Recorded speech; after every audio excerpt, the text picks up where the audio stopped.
یہ بلوچستان کی اسمبلی ہے، یہ مکالمہ ان خالی کرسیوں کے ساتھ میں ہر وقت کرتا رہتا ہوں اور میں کروں گا جب تک ہمارا مدت ہے، ہم یہ کریں گے۔ یہ بلوچستان میں ایک جو سائیکل ہے، وشس سائیکل ہے ٹیررزم کا، دہشت گردی کا، تخریب کاری کا، بد امنی کا، یہ بہت سنجیدہ مکالمہ چاہتا ہے اور یہ مکالمہ آپ دیکھ رہے ہیں کس کے ساتھ کریں۔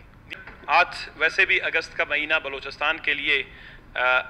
بہت ہی تکلیف اور مشکلات کا باعث بنتا ہے۔ اگست کا کوئی بھی ایسا دن نہیں جو بلوچستان کے لوگوں میں آنسو، ہائیں، سسکیاں اور دکھ کا باعث نہ بنا ہو۔ بالخصوص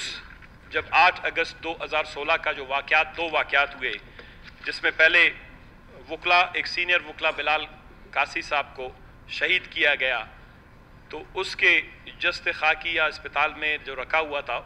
اس کو دیکھنے کے لیے وکلا برادری کے تمام سینئر وکلا بلوچستان کے، جو بلوچستان کے انمول قانون اور آئین کے معاملات کو سمجھنے والے نگینے تھے یا ماہرین تھے، وہ سول ہاسپٹل پہنچے۔ سول اسپتال پہنچنے کے بعد، اتنے بڑے سانے کے بعد، جب حکومت اور حکومتی اداروں کو اس کا علم تھا، ہونا تو یہ چاہیے تھا کہ ہاسپٹلز، وہ کسی بھی دنیا کے تمام ممالک میں ہاسپٹلز کو، مساجد کو، مدرسوں کو، اسکولز کو، یونیورسٹیز کو، وہ دنیا کا سب سے پرامن، سب سے محفوظ جگہ سمجھا جاتا ہے، لیکن وہاں اسپتال میں جان بچانے کی بجائے 8 اگست 2016 کو 57 اور وکلا کی جانیں ایک بم دھماکے میں لے لی گئیں۔ اس میں 4-5 اور بھی معصوم بے گناہ شہری وہاں پر شہید ہوئے، جن کی کل تعداد جناب والا 64 بنتی ہے۔ میں یہ سمجھتا ہوں کہ یہ صرف 64 زندگیاں نہیں تھیں جناب والا، ان سب کے آپ جب کبھی، میں 8 اگست کو 2 فنکشنز میں گیا، ایک باز محمد کاکڑ، ہمارے مرحوم دوست، سینئر وکیل، بلوچستان کے نامور وکیل، ان کے بھائی جو ڈاکٹر صاحب ہیں، انہوں نے وہاں پر ایک پروگرام ترتیب دیا تھا ان کے یاد میں، تو وہاں پر جو تصویریں لگی ہوئی تھی میں دیکھ رہا تھا، تو ہر تصویر ایک تاریخ ہے۔ وہ 64 تصاویر جب میں نے دیکھی تو اس میں سے ایوریج اگر آپ ان کے عمر کا اندازہ لگائیں تو 50 سے 55 سال کی عمر میں تھے۔ تو جب میں نے کہا کہ یہ 50-55 سال ایک شخص کا عمر، اور کسی بھی جگہ پر ہیومن کاسٹ، اس کا فائنینشیل کاسٹ، اس کا اکنامک کاسٹ، سوشل کاسٹ لوگ ہمیشہ کیلکولیٹ کرتے ہیں، ہماری سوسائٹی میں تو نہیں کیا جاتا۔ تو جناب والا جب 64 کو میں نے 50 سال کے حوالے سے ضرب دیا تو آپ اندازہ کریں، ایک شاکنگ سی ریئلٹی میرے سامنے آئی، اور آپ بھی کہ یہ بلوچستان کے 3200 سال بنتے ہیں، یعنی ان 64 افراد کی زندگیاں اجتماعی طور پر بلوچستان کا 3200 سال بنتے ہیں۔ یہ 3200 سال کی محنت، ماہوں کی محنت، ان کے والدین کی محنت، ان کے اساتذہ کی محنت، ان اداروں میں ان کی شب و روز کی پریکٹس، دھوپ میں، چھاؤں میں، جاڑے میں، سیلاب میں، پریشانیوں میں، غربت میں، پتہ نہیں فاقے میں جس طرح کی انہوں نے تعلیم حاصل کی ہوگی ان وکلا نے، یہ 64 بلوچستان کے جو ہمارے مایہ ناز وکیل تھے، ان میں 57 وکلا اور باقی ان کے کچھ اسٹاف کے لوگ، یہ 3200 سال کو جناب والا صرف 3 سیکنڈ میں جو ہے ان سب کو لقمہ اجل بنا دیا گیا۔ پھر جب آپ تھوڑا سا اور اس کو غور سے دیکھیں، یہ 8 اگست کو صرف اگر آپ 57 وکلا، ان میں سے اگر آپ ان کی عمر کو چھوڑ دیں، وہ چلو ان کے والدین کی محنت تھی، انہوں نے ان کو پالا پوسا، محنت کی، لیکن ان کا 20 سے 30 سال ہر کسی کا ایکسپیرینس تھا قانون اور آئین کے معاملات میں۔ بلوچستان میں ایسے مائناز قانوندان، ماہرین بہت کم پیدا ہوتے ہیں، 30 سے 35 سال، کسی کا 25 سال، اگر آپ ایوریج بھی لگا لیں کہ ان کا جناب والا اگر 20 سے 25 سال ان کی جو ہے تجربہ تھا، تو ایسے سمجھے آئین اور قانون کے مد میں بلوچستان کو 1100 سال، 1100 سال کا بلوچستان کو نقصان ہوا ہے۔ کوئی 20-30 سال کا تجربہ معمولی تجربہ نہیں ہوتا ہے۔ جب ایک وکیل کے ساتھ 20 سے 25 سے 30 سال کا تجربہ ہوتا ہے، جب آپ اس 30 سے 25 سال کے تجربے کو ان سب کا اجتماعی طور پر دیکھیں گے تو یہ ایک صوبے کے 1100 سال کا قانون اور علم رکھنے والے دماغوں کا نقصان تھا۔ قومیں جب اتنی باریک بینی سے اپنے تکلیف اور مشکلات کو دیکھنے کی کوشش کرتے ہیں تو پھر وہ کوشش کریں گے کہ آئندہ اس طرح کا تکلیف اور مشکل، اس طرح کے حادثات، اس طرح کی جو ہیں لوگوں کو جو ہے نقصان نہ ہو۔ جب ہم اس پروگرام میں گئے، وکلا برادری پورے پاکستان سے آیا ہوا تھا۔ میرے لیے تو صرف شرم کی بات یہ تھی کہ میں ایک اسمبلی کا ممبر ہوں، بیٹھا ہوا ہوں، تو مجھے کسی بھی گورنمنٹ کی طرف سے، حکومت کی طرف سے کسی نے بھی ایک تقریب بھی 8 اگست کے شہداء کے حوالے سے منعقد نہیں کیا۔ यानी किसी सूबे के 3200 साल एक लुक्मा अजल बन जाएं एक बम धमाके में। 1100 साल 1100 साल के दिमाग, आईन और कानून से भरे दिमाग या तजर्बा जो है वो लुक्मा अजल बन जाए 1 मिनट के बम धमाके में। और उसके बाद सूबाई हुकूमत हर साल कम से कम इस हवाले से उसको एक बहुत बड़ा ताज़ियती रेफरेंस मुनक्कद करना चाहिए था। एक बात होती है, इसको कहते हैं इज्तिहाद, मामलात को समझने के लिए कि अब से जो गलतियां कोताहियां होती हैं या बहुत सी चीज़ें हम बराबर करना चाहते हैं, तो कम से कम हर साल 8 अगस्त के हवाले से हुकूमत को एक मकालमा करना चाहिए था कि बलूचिस्तान से ये खौफ के अंधेरे क्यों ख़त्म नहीं हो रहे, ये खौफ के बादल बलूचिस्तान से क्यों नहीं जट रहे हैं, ये खून खराबे की जो बलूचिस्तान में हर रोज़ सड़कों पर गिरी हुई लाशें हैं, खून के धब्बे हैं, ये क्यों कम नहीं हो रहे हैं। लिहाजा 8 अगस्त को यौम मकालमा करते हैं कि इसके बाद बलूचिस्तान का कोई और दिमाग, कोई और लाश, बलूचिस्तान में कोई और इस तरह का हादसा रूनमा ना हो। लेकिन अफसोस की बात है जनाब वाला, लाल मोहम्मद काकड़ साहब ने, डॉक्टर लाल मोहम्मद काकड़ साहब ने, उनके भाई बाज मोहम्मद काकड़ फाउंडेशन के, उन्होंने पूरे पाकिस्तान से सारे वकला बरादरी के सीनियर वकला को बुलाया था, अपने खर्चे पे, अपने तवस्सुत से यहाँ पर एक ताज़ियती रेफरेंस मुनक्कद किया। और वो एक मकालमे की शिक्ल थी जिसमें तमाम सियासी जमातें भी थी, तमाम अकाबरीन भी थे, वकला भी थे, सिविल सोसाइटी के भी लोग थे। इसी तरह दूसरे दिन मैं खुद एहतरामन बलूचिस्तान हाई कोर्ट में जब उन्होंने एक रेफरेंस मुनक्कद किया तो अगले दिन सुबह के वक्त में वहाँ पे भी गया ताकि मैं वकला की वो बातें तो सुन लूँ जो वो हुकूमत बलूचिस्तान को या किसी हुकूमत पाकिस्तान को या रियासत को पहुँचाना चाहती हैं। मुझे पता था कोई नहीं सुनने वाला आएगा, लेकिन कम अज़ कम एक ज़िम्मेदार शख्स की हैसियत से मैं और कुछ नहीं कर सकता हूँ, उनकी बातें सुनकर असम्बली में तो ले आऊँ। और उस दिन जब मैंने उनकी बातें सुनी, मैं ये करारदाद उसी तवस्सुत से ले आया कि वहाँ पर जब 8 अगस्त 2016 का वाक़या हुआ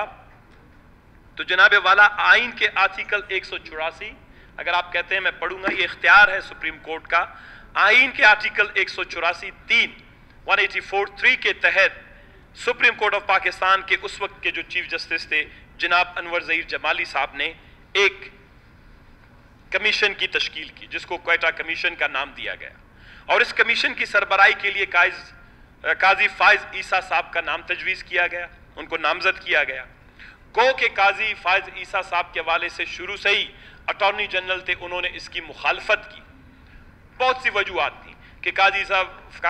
फाइज ईसा साहब के जो हैं ज़ाती तौर पर इन वकला के साथ ताल्लुक़ हैं, मरासिम हैं, उनकी हमदर्दियाँ हैं और उसने उनको ख़त लिखा हुआ इनके ख़ानदान के लोगों को। लेकिन खैर उन तमाम चीज़ों से कतई नज़र काजी फाइज ईसा साहब की इस कमीशन ने तकरीबन 56 रोज़ तक कोई 50 के करीब अफराद के जो हैं वो रिपोर्ट्स या उनके गुफ्त शुनीद या उनके जो है मालूमात जो है वो कलमबंद की। यानी 56 रोज़ में ये रिपोर्ट कमीशन ने जो है ये मुकम्मल किया और ये रिपोर्ट की कापी मेरे पास उर्दू और अंग्रेज़ी दोनों में मौजूद है। जब ये रिपोर्ट की तश्कील हो रही थी क्वेटा कमीशन की, मेरा बिलखुसूस ज़ियाजान मेरे छोटे भाई हैं, अगर वो गौर से ज़रा सुन लें, इसका ताल्लुक अमन व अमान से बहुत ज़्यादा है। क्वेटा कमीशन का रिपोर्ट जो काजी फाइज ईसा साहब का, वो रिपोर्ट जब उसने बनाया है शुरू से, तो उसमें बलूचिस्तान का एक बहुत ही अंदोनाक खाका पेश किया गया है। ये बहुत दूर की बात नहीं है, ये माजी करीब है। एक होता है माजी बहीद, आप तो उर्दू लिटरेचर पढ़ते हैं समझते हैं, एक होता है माजी करीब। माजी करीब ये है कि 2016 अभी तक हमारे जहनों में जिंदा है। अभी भी अगर जाएं सिविल हॉस्पिटल में बम धमाके के वो निशानात या उसके जो हैं वो स्याही या उसके वो जो जल बसम हुए हो सकता है कि लाशों के कभी आपको टुकड़े भी वहां पर मिल जाएं। तो 2016 के बाद जब उन्होंने ये रिपोर्ट तश्कील दी, मैं थोड़ा सा इसको अंग्रेजी में, अगर आप कहें अंग्रेजी में उर्दू में पढ़ूंगा, ये इंतहाई अहमियत का मिलता। उसने बलूचिस्तान के सारे, उसने हॉस्पिटल से इसको शुरू किया कि एक हॉस्पिटल में जब बिलाल कासी साहब की शहादत हुई, जब ये वकला गए तो हुकूमत ने क्या इंतजामात किए थे, वो आप अगर देखें जनाब वाला, नाकाबिल गुफ्ता, नाकाबिल बयान हद तक इंसान को अफसोस होता है कि हुकूमत बलूचिस्तान और मौक़े पुलिस की तरफ से इस वक्त कोई इंतजामात नहीं किए गए थे। जब बम धमाका होता है, जब यहाँ पर लाशें गिरी होती हैं, बलूचिस्तान के 3200 साल की जिंदगी जब बसम होती है, मैं 64 या 57 वकला नहीं गिनता हूँ, मैं बलूचिस्तान के 3200 साल को जब एक लम्हे में बसम किया जाता है, तो उस वक्त सिविल हॉस्पिटल में डॉक्टर्स ड्यूटी पे गैर हाजिर, नर्सेज गैर हाजिर, सिविल हॉस्पिटल जो सन्नेमन हॉस्पिटल जिसको कहा जाता है, इस हॉस्पिटल में कोई भी ऐसी सहूलियात उस वक्त नहीं थी कि आप बलूचिस्तान के 3200 साल की इस मेहनत को किसी न किसी तरीके से बचा लेते। एक दो डॉक्टर साहिबान की उस वक्त तस्वीरें मेरे ख्याल आपने देखी होंगी, वो सामने उस वक्त आए और उन्होंने जो है इन गिरी हुई इंसानों को, इन गिरे हुए इंसानों को, वकला को, इस बम धमाके में मुतासिर होने वाले शहरियों को, वेलकम मिस्टर स्पीकर, इनको बचाने की कोशिश की। लेकिन एक खातून डॉक्टर या चंद एक स्टाफ या खुद जो वकला साहिबान हैं वो अपने दोस्तों को कहाँ ले जाते। और इस रिपोर्ट में बहुत ही तकलीफ दे बात की गई है जनाब वाला, दुनिया के किसी भी मुल्क में किसी भी खित्ते में ऐसा नहीं होता कि वहाँ पर इंसान जो हैं वहाँ बम धमाके से जख्मी पड़े हुए हैं और उनकी अक्सर की अमवात बुनियादी इलाज न होने के बायस हुआ। दूसरी बात यह है कि ज्यादा खून बह जाने के बायस हुआ। तीसरी बात यह है कि डॉक्टरों की गैर हाजिरी की वजह से हुआ। चौथी बात यह है कि हॉस्पिटल में एक अच्छा निज़ाम, मैं बेहतर निज़ाम या बेहतरीन निज़ाम की बात नहीं करता, या फर्स्ट एड के हवाले से अदम सहूलियात की बुनियाद पर हुआ। ये उस फाइंडिंग की, उस कमीशन की जनाबे वाला फाइंडिंग है, उसके हवाले से। दूसरी बात यह है कि उन्होंने लॉ इन्फोर्समेंट एजेंसीज, जिसको पुलिस कहते हैं, उन्होंने पुलिस और लॉ इन्फोर्समेंट एजेंसीज के हवाले से इस रिपोर्ट में कहा है कि एक तो यह है कि बलूचिस्तान में प्रोफेशनलिज्म नाम की कोई चीज़ ही नहीं है। यहाँ पर रिश्तेदारी, ताल्लुकदारी और बाकी जो है मनपसंद अफराद को जो है इस तरह तैनात किया जाता है, लिहाजा जो लॉ एंड ऑर्डर है या जो हमारे जो लॉ इन्फोर्समेंट एजेंसीज हैं उनकी कारकर्दगी ना होने के बराबर है। एक तो तरफ से बम धमाका हुआ, दूसरी तरफ से फायरिंग की गई, हवाई फायरिंग भी की गई, पता नहीं सामने फायरिंग की गई, बजाय कि आप मामलात को समझे। लिहाजा इस रिपोर्ट में बलूचिस्तान के लॉ इन्फोर्समेंट एजेंसीज की प्रोफेशनलिज्म पे सीरियस सवाल उठाया गया है। तीसरी बात यह है कि उन्होंने हुकूमत बलूचिस्तान के हवाले से बड़े संजीदा से सवाल उठाए इस कमीशन में, और वो मसाइल अभी तक मौजूद है। मैं इस कमीशन का जिक्र क्यों कर रहा हूं, क्योंकि जब मैं high court, Balochistan high court में 8 तारीख की सुबह जब गया, वहां पर उनके उस फंक्शन में पूरे बलूचिस्तान से, पाकिस्तान से मुअज़्ज़िज़ वकला साहिबान आए थे। बार का था जो हमारे नौमंतखब चीफ जस्टिस साहब हैं बलूचिस्तान हाई कोर्ट के, उन्होंने खिताब किया, साबका चीफ जस्टिस ने। तो ये उनकी बातें हैं। मैं समझता हूं कि अगर ये हुकूमत को सुननी चाहिए थे, वहां पर आके नहीं सुनाए। मैं बहैसियत एक जिम्मेदार पार्लियामेंटेरियन के शहरी के जो मैंने सुनी, मैं बयान करना चाहता हूं। अक्सरियत का सवाल यही था कि जस्टिस काजी फाइज ईसा की रिपोर्ट पर अमल दरामद क्यों नहीं हुआ। अगर कोई रिपोर्ट पढ़ेगा तो उस पर अमल दरामद करेगा। जब इस हुकूमत में कोई पढ़ने वाला ही नहीं है, देखने वाला नहीं है, समझने वाला है नहीं है, तो अमल दरामद कैसे करेगा। इसमें तीसरी जो बलूचिस्तान हुकूमत के हवाले से, उसमें वफाकी इदारों पर उस वक्त के वजीर दाखिला जो फेडरल थे उसके हवाले से बड़े सवालात उठाए गए हैं। मैं आखिर में आता हूँ जनाब वाला, मैं आज तवील नहीं करना चाहता। मैं नहीं चाहता कि हमारे ये गम कभी भी बलूचिस्तान के सीने से, बलूचिस्तान के लोगों के दिलो दिमाग से कभी भी ख़त्म नहीं हो सकता। अगस्त के महीने में काफ़ी ऐसे दिन आते हैं जो बलूचिस्तान के लोगों के सीने पर हमेशा के लिए अब नक्श हो गए। लेकिन ये एक ऐसा सदमा है, अगर इस सदमे को बुनियाद बनाकर हम बलूचिस्तान को दुरुस्त सिमत की तरफ ले जा सकते हैं, ताकि इस तरह का कोई और सदमा, इस तरह का और सानिया बलूचिस्तान में रूनुमा ना हो। लेकिन हो रहे हैं तसल्लुल के साथ। अभी मेरे मुवक्किल दोस्त ने कुछ देर पहले ही जिक्र किया, ये बलूचिस्तान में एक जो साइकिल है, विशेष साइकिल है टेररिज्म का,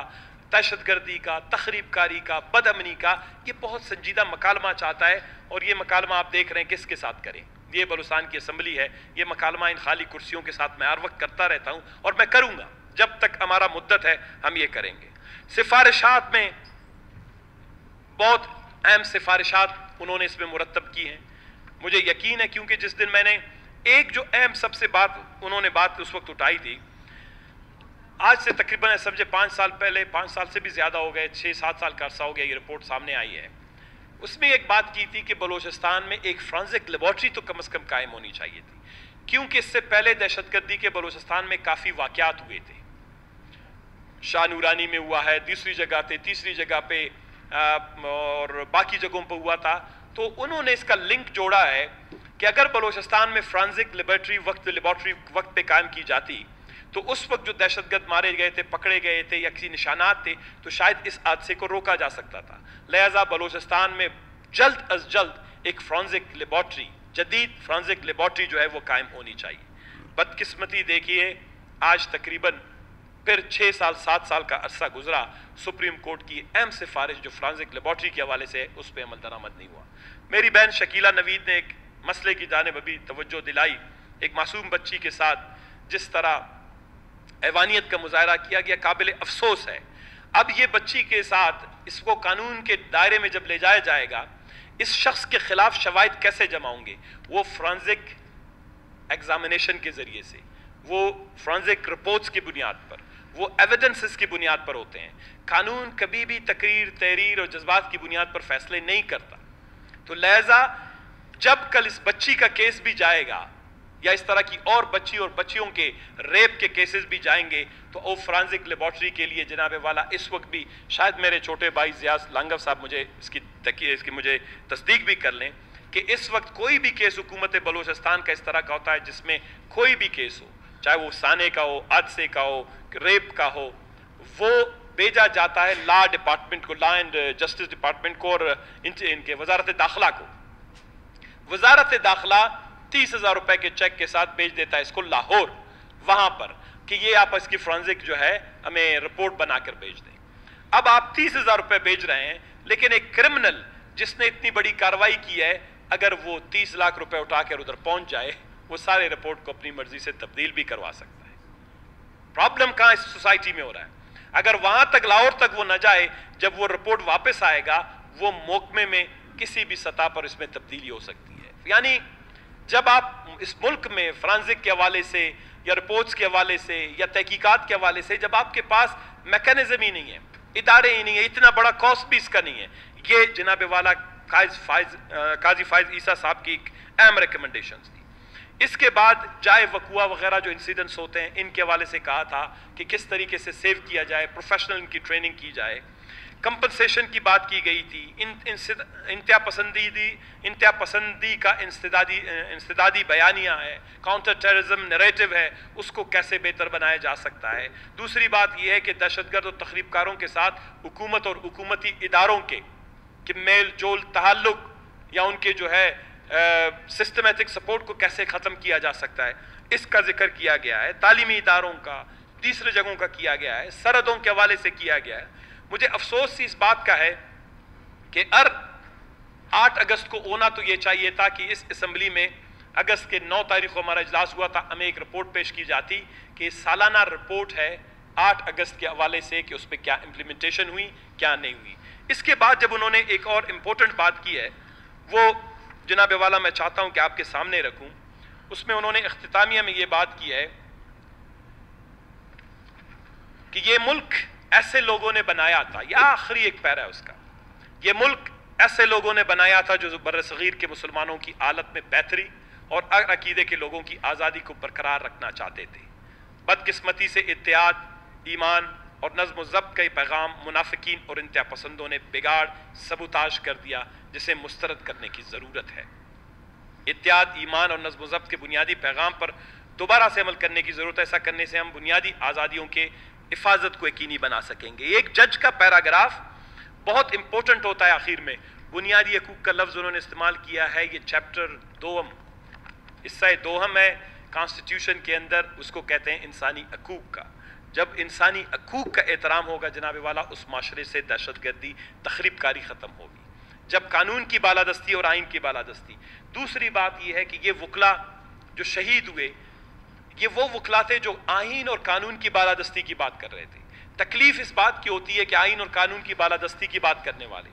اس آئین اور قانون کی تدوین اور تشکیل ہم کرتے ہیں، لیجسلیٹرز کرتے ہیں، پارلیمنٹیرینز کرتے ہیں، لیکن اس کا جب عمل درآمد کے وقت آتا ہے، انہی وکلا صاحبان میں سے اکثر لوگ سارا دن ہی اپنے کاندھوں پہ اس کو اٹھائے ہوئے اعلیٰ عدالتوں میں، عدالت عظمیٰ میں، ذیلی عدالتوں میں کھڑے ہوتے ہیں، آئین کی اس حفاظت کی بات کرتے ہیں، آئین پر عمل درآمد کی بات کرتے ہیں، قانون پر عمل درآمد کی بات کرتے ہیں۔ افسوس کہ آئین اور قانون کی ساری زندگی 30 سال تک آئین کو اپنے کندھوں پر اٹھانے والے وکلا آج आईन और कानून के तहत इंसाफ से महरूम हैं। उनके बच्चे, उनके ख़ानदान, उनके दोस्त, आज भी वकला में सबसे ज़्यादा तशवीश पाया जाता है, खौफ और रास है। आज भी बलूचिस्तान में डॉक्टर सबसे ज़्यादा खौफ और रास का शिकार है। आज भी बलूचिस्तान में इंसानी हकूक़ के मुहाफ़िज़ या ह्यूमन राइट्स डिफेंडर सबसे ज़्यादा अपने आप को गैर महफूज समझते हैं। आज भी सियासी कारकुन, समाजी कारकुन बलूचिस्तान में अपने आप को सबसे ज़्यादा गैर महफूज समझते हैं। ये वो लोग हैं जो आईन और कानून की बालादस्ती की बात करते हैं, यानी इस मुल्क में आईन और कानून की बालादस्ती करने वाले लोग सबसे ज्यादा खतरात से दो चार है। मैं तो हैरान हूं, दुनिया में सबसे ज्यादा महफूज तो इनको होना चाहिए था कि दुनिया में पता नहीं इस मुल्क में क्या कानून है। मैं समझता हूं इस करारदाद के साथ मैं कुछ सिफारिशात भी आपको देना चाहता हूं, इसलिए कि अगर हम चाहते हैं कि हमारी समाज में, हमारी सोसाइटी में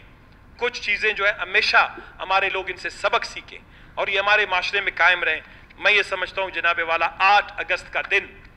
जो शोदाए बलूचिस्तान के वकला के हवाले से है, जिसमें मकुरान से लेकर चमन तक, जोब से लेकर वो आपके तफ्तान तक वकला बरादरी के किसी न किसी डिस्ट्रिक्ट से, किसी न किसी तहसील से एक न एक वकील जो है शहीद हुआ है बिला तखसीस और बिला तफरीक। मैं ये समझता हूँ कि जनाबे वाला 8 अगस्त को सूबाई सतह पर स्कूल, यूनिवर्सिटी, दफातर और आपके तमाम जगहों पर यौम मकालमे के तौर पर मनाना चाहिए, यौम एहतसाब के तौर पर, यौम हिसाब किताब के तौर पर मनाना चाहिए कि आया बलूचिस्तान में एक साल में इस 8 अगस्त से उस 8 अगस्त तक अमन व अमान के हवाले से, कानून की बालादस्ती के हवाले से, आहीन की बालादस्ती के हवाले से, बुनियादी इंसानी हकूक़ के हवाले से उन वकला के उस मकसद को हम हासिल कर पाए या नहीं पाए। इसको एक प्रोविंशली कम से कम इसको हमारा एक दिन होना चाहिए ताकि सिर्फ वकला बरादरी हाई कोर्ट में जो हैं वो आके इसको न मनाएं। ये पूरे बलूचिस्तान के शोदा हैं, इनका दिन तो कम से कम बिला तफरीक और बिला तखसीस हुकूमत बलूचिस्तान को जो है नोटिफाई करना चाहिए कि 8 अगस्त वो एक कौमी साना है। बिलखुसूस अगर पाकिस्तान की सतह पर मनाते हैं तो अच्छी बात, हम बलूचिस्तान की सतह पर इसको बलूचिस्तान का कौमी साना समझकर इसको जो है हर साल इसका मजलिस मुनक्किद करें, ताज़ियती रेफरेंस मुनक्किद करें। मेरा तजर्बा है, मैंने दुनिया में जहाँ पे भी देखा है, जहाँ कौमें मुश्किलात से गुजरती हैं वो अपनी तकलीफ और मुश्किल के लम्हात को भी अपनी तारीख में जब्त कर लेते हैं। हमारे यहाँ जब आप सिलेबस खोलें, अलिफ अनार बे बकरी है, ये अच्छी बात है, आप अपने बच्चों को अलिफ अनार और बे बकरी से शुरू करवाएं, लेकिन जब आपका बच्चा 5 से 6 और 7 साल का होता है, जब वो आपके मुस्तकबिल का मुमार है, लीडर है, आपके मुस्तकबिल का माशरे की भाग दौड़ उसको संभालनी है, उसको थोड़े से माजी में भी ले जाएं। आपको कम से कम प्राइमरी सतह पर, मिडल की सतह पर, मैट्रिक की सतह पर, FSC की सतह पर बलूचिस्तान में ये जो तमाम हादसात हुए हैं, जिनमें 8 अगस्त का भी हादसा शामिल है, 26 अगस्त का भी हादसा शामिल है, इसी तरह बलूचिस्तान में और जो बड़े हादसात हुए हैं बलूचिस्तान में, इनको आप बलूचिस्तान के सिलेबस का हिस्सा बनाएं। बच्चों को ये बताएं कि हम जब हुक्मरानी पे फाइज थे, हमारे ये लोग, उनसे ये गलतियां सरजद हुई, या तारीख के इस दौर में हमारे सूबे में इस तरह का खून खराबा हुआ, हमारे यहाँ इस तरह लाशें गिराई गई।